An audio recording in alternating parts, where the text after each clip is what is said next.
Bagaimana kabar anak-anak ibu hari ini? Alhamdulillah, luar biasa, tetap semangat, Allahu Akbar. Wah, semangat sekali anak-anak ibu pada pagi hari ini. Baik, sebelum kita masuk ke pembelajaran kita, ada baiknya kita berdoa terlebih dahulu agar apa yang kita pelajari hari ini mendapat berkah dan rahmat dari Allah. Kepada ketua kelas, mohon pimpin doanya nak.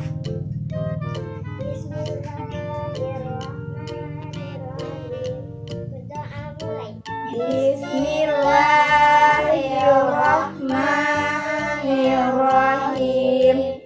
Amin.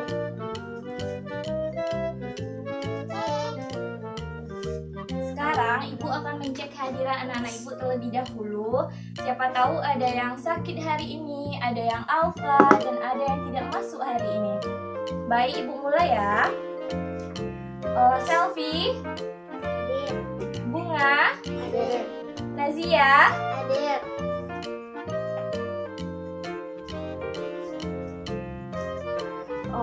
baik, agar lebih semangat lagi, mari kita bersama-sama menyanyikan lagu Burung Kakak Tua. Siapa yang bisa bantu ibu untuk memimpin nyanyinya? Kepada Selfie, tolong bantu ibu ke depan nak.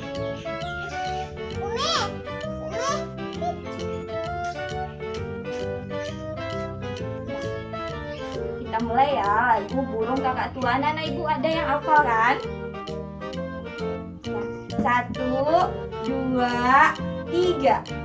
Burung kakak tua Tinggal di jendela, nenek sudah tua, giginya tinggal 2.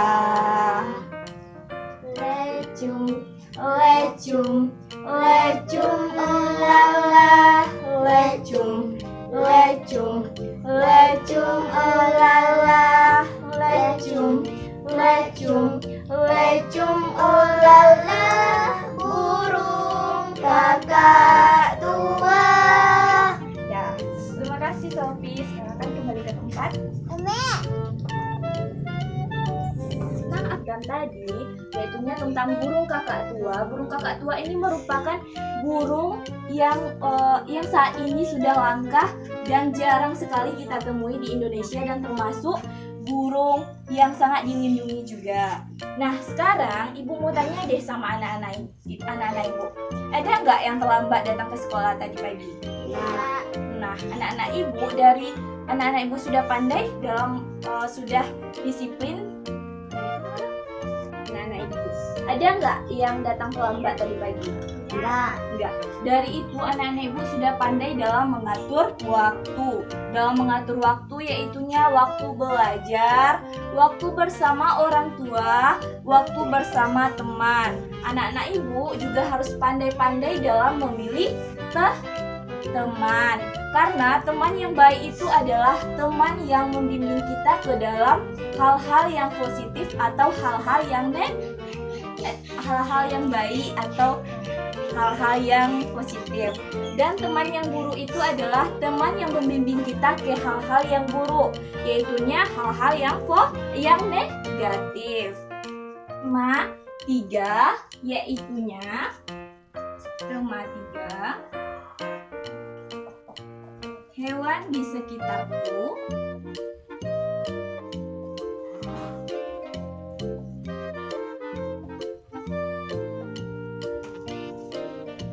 Subtema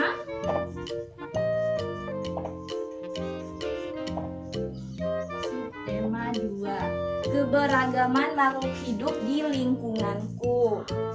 Tujuan pembelajaran kita hari ini itu yang pertama, anak-anak ibu bisa mengetahui hewan-hewan yang terancam punah. Yang kedua, anak-anak ibu bisa mengetahui bagaimana cara melindungi hewan-hewan yang terancam punah tersebut. Yang ketiga, anak-anak ibu bisa mengetahui habitat atau tempat tinggal hewan-hewan tersebut, ciri-cirinya dan manfaatnya bagi kehidupan kita.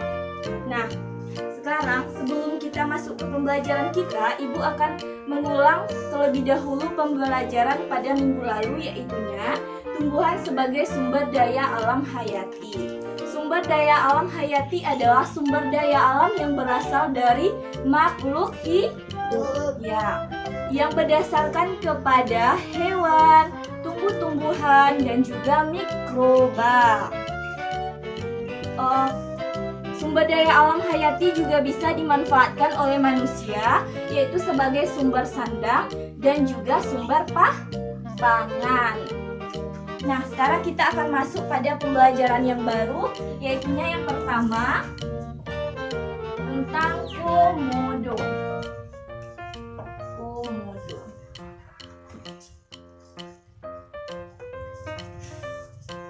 Komodo atau biasa kita sebut sebagai biawak komodo ini adalah spesies kadal terbesar di Indonesia yang hanya terdapat pada Pulau Komodo yang rata-rata panjangnya 4 sampai 5 meter.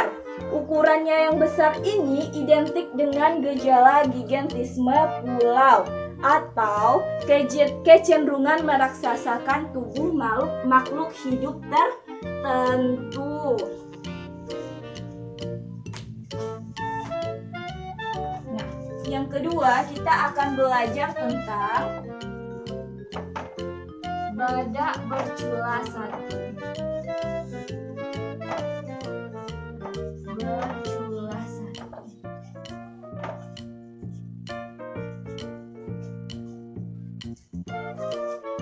Coba anak-anak ibu perhatikan, badak bercula satu ini atau biasa kita sebut sebagai badak Jawa adalah hewan yang saat ini terancam punah yang hanya bisa anak-anak ibu temui di Taman Nasional Ujung Kulon.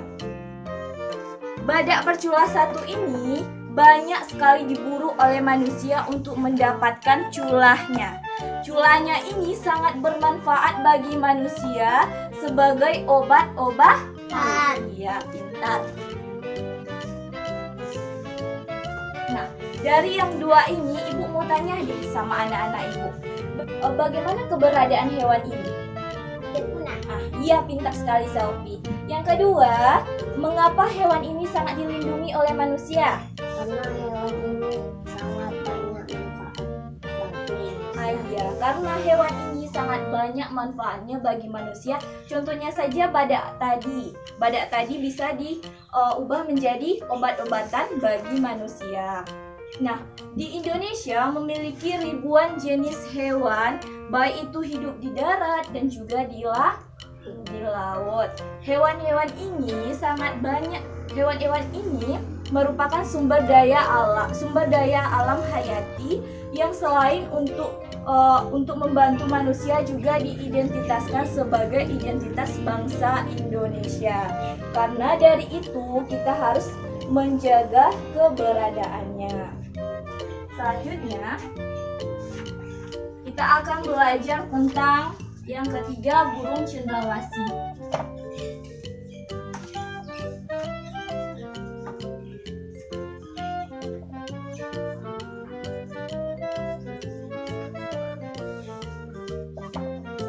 Cendrawasih. Coba anak-anak ibu perhatikan. Burung cendrawasih habitat aslinya yaitu di hutan-hutan lebat. Ya, di hutan-hutan lebat dan bisa bertempat tinggal di dataran rendah.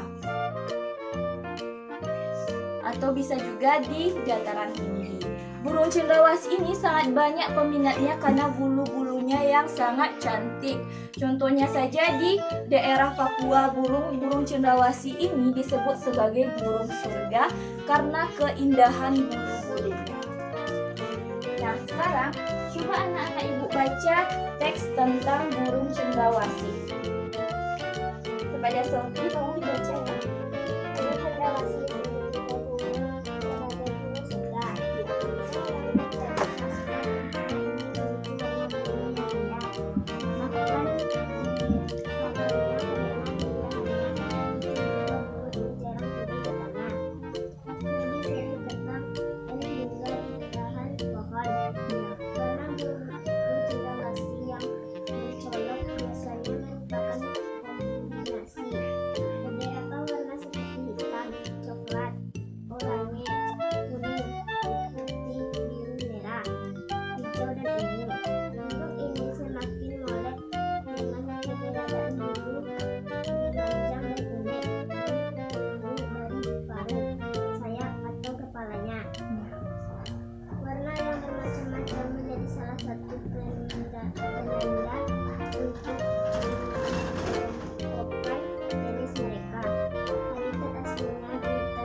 cendrawasih mati kawat adalah jenis yang menjadi identitas Provinsi Papua. Masyarakat di Papua sering menggunakan bulu cendrawasih sebagai perlengkapan atau hiasan dalam pakaian adat mereka. Selanjutnya kepada Bunga. Keberadaan burung cendrawasih kian lama kian terancam. Perburuan dan penangkapan liar serta kerusakan habitat menjadi beberapa penyebab utama. Bulu cendrawasih juga digunakan sebagai penghias topi wanita di Eropa. Tapi kini burung cantik ini menjadi jenis satwa yang dilindungi. Beberapa jenis cendrawasih yang masuk dalam daftar dilindungi antara lain cendrawasih kuning kecil, cendrawasih botak, cendrawasih raja, cendrawasih merah, dan toa.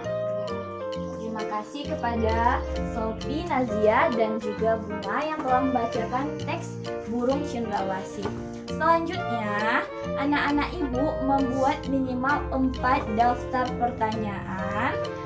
Bisa berdiskusi dengan teman sebelahnya. Anak-anak ibu dalam membuat daftar pertanyaan, anak-anak ibu bisa berpedoman kepada teks yang sudah anak-anak ibu baca tadi. Anak-anak ibu paham? Paham. Ibu akan memberikan waktu kurang lebih 5 menit.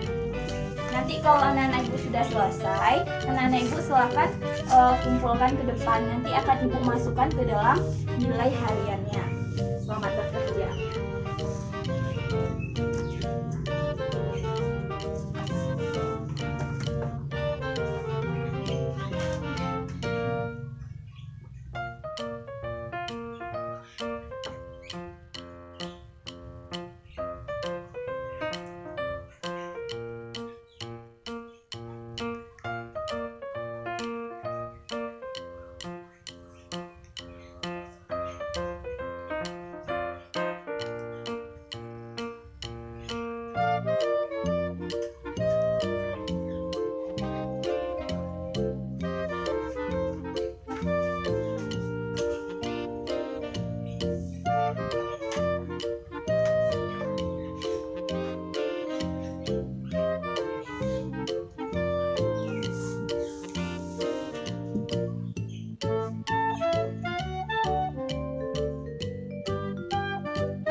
Siap?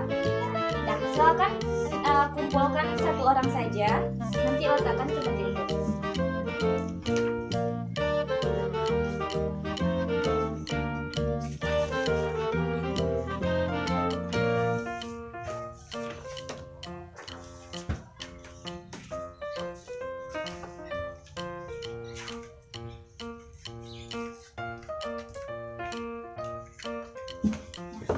Lanjutkan pembelajaran selanjutnya. Anak-anak ibu harus memilih satu jenis hewan yang menurut anak-anak ibu sangat menarik untuk anak-anak ibu bahas. Dan setelah anak-anak ibu memilih, contohnya dari yang kita pelajari tadi. Ada komodo, ada apa lagi? Ya, apa lagi? Burung cendrawasih. Iya, burung cendrawasih. Dari ketiga ini, anak-anak ibu harus memilih satu jenis hewan yang menurut anak-anak ibu sangat menarik. Dan anak-anak ibu harus membuat minimal 4 daftar pertanyaan. Contohnya ibu contohkan. Misalnya anak-anak ibu memilih burung cendrawasih. Burung cendrawasih contohnya habitatnya di mana? Habitatnya tadi ada di hutan-hutan lebat atau bertempat tinggal di dataran rendah. Dan ciri burung cendrawasih itu memiliki bulu yang sangat cantik. Manfaatnya bulunya bisa dijadikan topi oleh wanita. Dah, anak-anak ibu bisa? Silakan anak-anak ibu bekerja membuat 4 daftar pertanyaan. Nanti setelah selesai anak-anak ibu kumpulkan dan akan ibu nilai dan akan ibu masukkan juga ke dalam nilai harian anak-anak ibu.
Apakah sudah siap? Sudah. Sudah. Silakan anak-anak ibu kumpulkan ke satu orang untuk mengumpulkannya ke depan.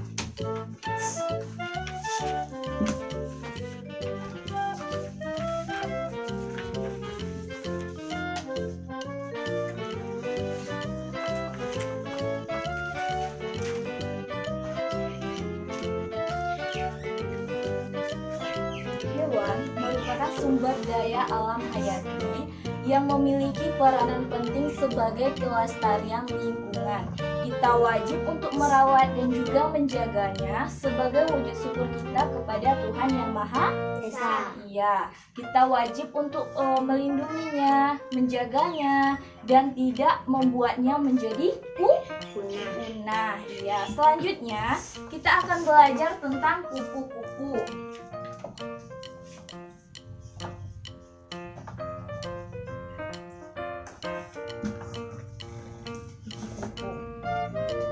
Siapa di antara anak-anak ibu yang bisa membuat gambar kupu-kupu? Ya, kepada Sophie.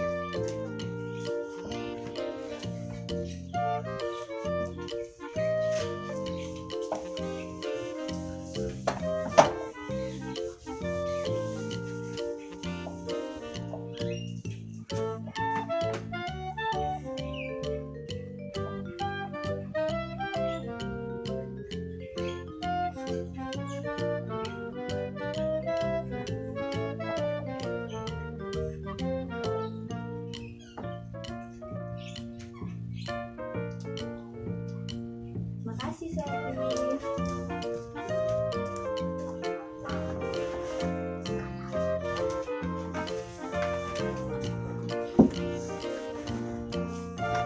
Itu adalah gambar dari kupu-kupu. sekarang anak-anak ibu coba anak-anak ibu perhatikan. Ini adalah siklus kupu-kupu atau daur hidup dari kupu-kupu. Iya, kupu-kupu bermula dari dia bertelur dan menetas atau matang dari 5 sampai 10 hari menjadi ulat. Dari ulat akan menjadi kepompong atau biasa disebut dengan kepompong muda. Dari kepompong muda akan tumbuh dan berkembang menjadi kepompong Dewasa. ya. Dari kepompong dewasa ini akan tumbuh juga menjadi kupu-kupu muda. Ya, dari kupu-kupu muda ini akan menjadi kupu-kupu dewasa. Ya, dari kupu-kupu dewasa ini dia akan mencari teman hidup untuk melanjutkan keturunannya. Nana ibu paham? Paham. Dah. Coba ibu uraikan di sini ya.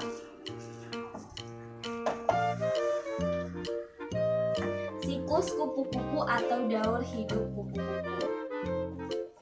Siklus kupu-kupu.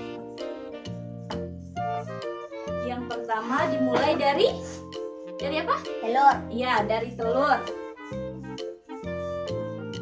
Kemudian menjadi Ulat. iya, menjadi ulat. Dari ulat menjadi kepompong atau kepompong muda.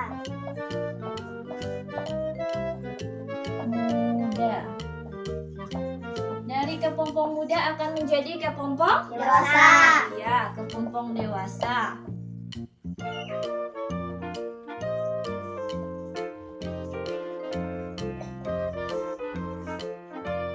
Dari kepompong dewasa akan menjadi Kupu-kupu muda. iya, kupu-kupu muda.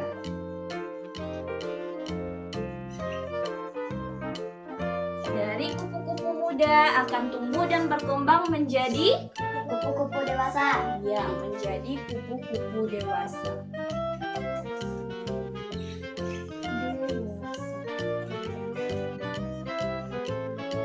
Nah, anak-anak ibu sudah memahaminya kan? Bagaimana siklus kupu-kupu, dari mana dia berkembang, dari telur menjadi ulat, dari ulat menjadi kepompong muda, dari kepompong muda akan tumbuh menjadi kepompong dewasa. Iya, dari kepompong dewasa akan tumbuh menjadi kupu-kupu muda. Iya, selanjutnya akan tumbuh dan berkembang menjadi kupu-kupu dewasa. Iya, bentar. Nah, sekarang ibu di antara anak-anak ibu yang bisa membaca teks tentang kupu-kupu. Ya, gantian saja. Yang pertama kepada Sophie. Kupu-kupu termasuk dalam kelompok serangga. Ya. Kupu-kupu biasanya memiliki warna yang indah, cemerlang. Kupu-kupu tidak berbahaya bagi manusia. Daur hidup kupu-kupu bermula dari telur yang melekat di daun, kemudian matang dan menetas. Setelah 5 sampai dengan 10 hari dan menjadi larva ulat. Setelah 2 minggu, larva ulat membentuk kepompong yang bergantung di ranting atau daun selama 2 sampai 3 minggu. Kepada Sophie. Setelah beberapa waktu, kupu-kupu dewasa keluar dari kepompong. Kupu-kupu dikenal sebagai serangga penyerbu tanaman. Kupu yang membantu bunga-bunga berkembang menjadi buah bagi petani dan orang pada umumnya. Kupu-kupu ini sangat bermanfaat untuk membantu penyerbu tanaman. Sekarang ibu mau tanya sama anak ibu. Bagaimana habitat dari kupu-kupu ini?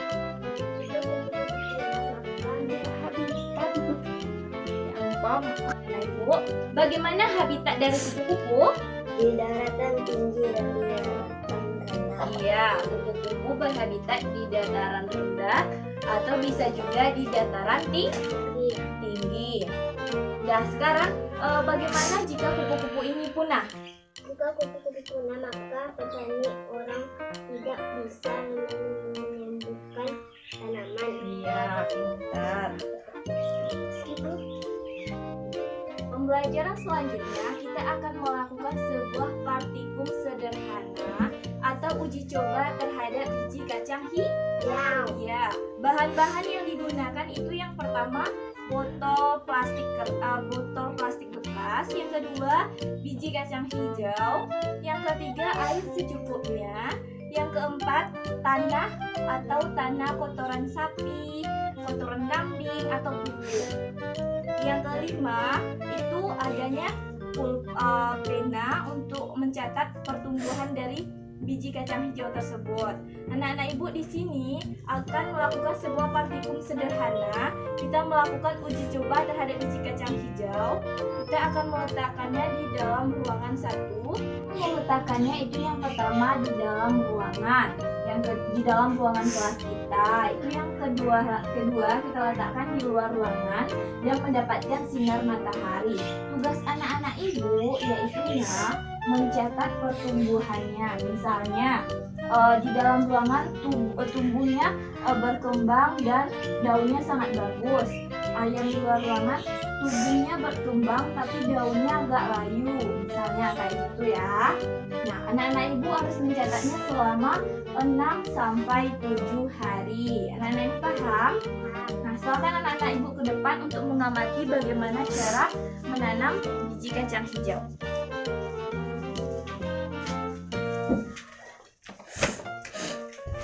Yang pertama, anak-anak ibu masukkan dulu tanahnya atau ditambah juga dengan tanah kotoran sapi tersebut. Itu yang kedua, anak-anak ibu masukkan biji kacang hijau. Biji kacang hijau. Anak-anak ibu tambahkan tanahnya sampai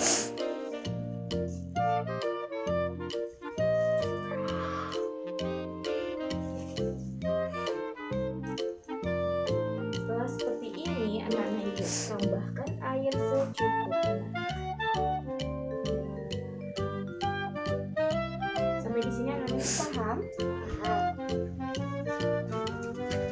Kita bisa menyimpulkan pembelajaran kita hari ini. Kepada Sophie, silakan maju ke depan.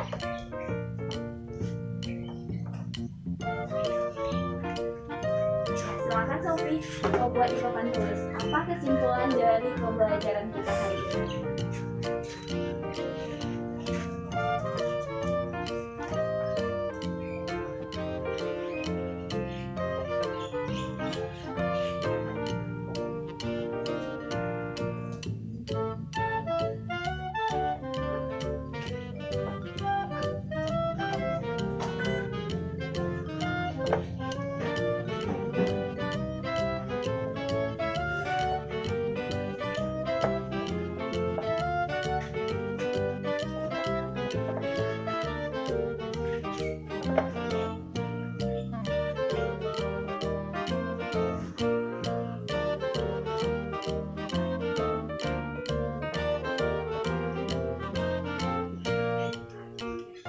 Terima kasih Sophie. Silakan kembali ke tempat.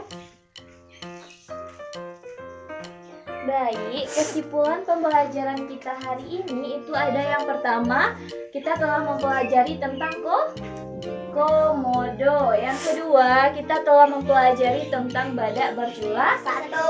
Ya. Yang ketiga, kita telah mempelajari tentang burung cendrawasih. Ya, kita sudah mempelajari habitatnya di mana, ciri-cirinya di mana, dan manfaatnya bagi kehidupan manusia. Ya, yang keempat, kita telah mempelajari tentang kupu-kupu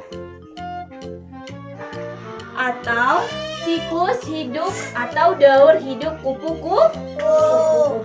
Dan yang pembelajaran terakhir tadi kita sudah melakukan sebuah praktikum sederhana menanam biji kacang hijau. Ya, pintar. Nah, di awal pembelajaran ini mari kita bersama-sama mengucapkan Alhamdulillahirobbilalamin. Alhamdulillahirobbilalamin. Nah, Terima kasih atas segala perhatian anak-anak ibu dan mohon maaf atas segala kekurangannya. Kita kembali belajar pada minggu depan tentang pembelajaran yang baru dan melakukan praktikum sederhana dengan hal-hal yang baru juga. Terima kasih atas segala perhatiannya. Mohon maaf atas segala kekurangan. Assalamualaikum warahmatullahi wabarakatuh. Waalaikumsalam warahmatullahi